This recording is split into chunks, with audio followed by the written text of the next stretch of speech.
My name is Savannah Martinez. I'm 20 years old and this is my third year attending UTSA. I'm majoring in communications, but my plan after graduation is to obtain my master's at the University of Texas Health Science Center in occupational therapy. Now, when I'm not studying or doing homework, I have a part-time job at HEB as a cashier, and my following hero story may shed some light to you as to why I've chosen the career path that I did for my future. A couple of months ago, I was working and it was a very normal day, and my manager asked me to help a customer shop.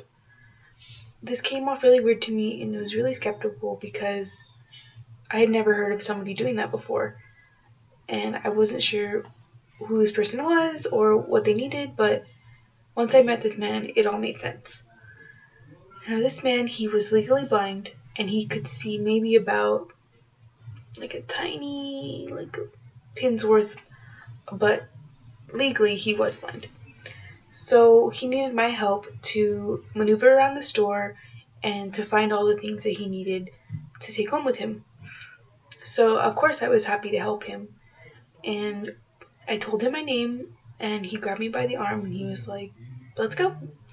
He was really positive and he had a really great attitude, and he didn't let his blindness stop him from going out and doing things for himself, and I really admired that. So we walked around the store and he told me about his family, about his daughter, and it was just really nice hearing his story and just being able to just be there for him and just help him move around and make sure nobody got in his way, or make sure that his cart was there for him if he needed to grab onto it.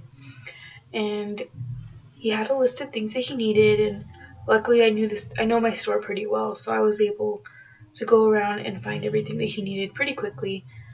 And he even had to go back a few times because he kept wanting different type of chips, and I thought it was really funny. But eventually we got in line, and he trusted me enough during that small amount of time to use his credit card and pay for him. He even gave me his PIN number, and I bagged his groceries, helped him pay, got his receipt, and then I waited with him for his taxi, loaded it up, and he paid and he thanked me and hugged me, and then he left.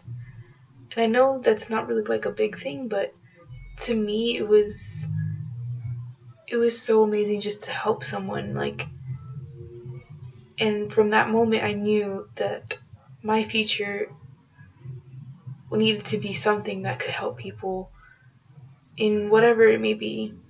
And I wasn't really sure at first, and when I first got to UTSA I wanted to be a psychologist, and then that didn't work out, and then I wanted to be an elementary school teacher to help the youth, right? That didn't work out either.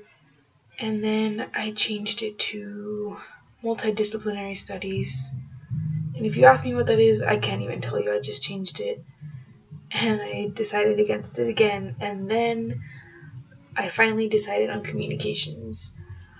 Being introverted, it's really hard to open up and talk to people and communicate things clearly, but I've been taking a lot of classes and I've been really working on it, and I love talking. Once you get to know me and I open up, I'll talk your ear off. It's honestly insane, but I found a love for it, and I need these skills to help me with my patients that I've decided to take on later in my future. What occupational therapy is, it's you help people who may have been injured or something happened to where they need rehabilitation to get back to work, and you work with them until they're ready to go. And I knew that my future would be helping people, and this was the best path for me that would pay me enough to pay back my student loans, where I could also be making a difference. So I realized my passion in life was to dedicate myself to helping others in any way that I am able. And my top 3 goals for growth in this communication class is I hope to improve on my writing skills, because I'm pretty lacking on writing, and as a person who isn't too fond of group work, I hope to take a better appreciation of that away from this course. And finally, I want to challenge myself to strengthen my communication skills in a way that will help me empathize with my patients in the future.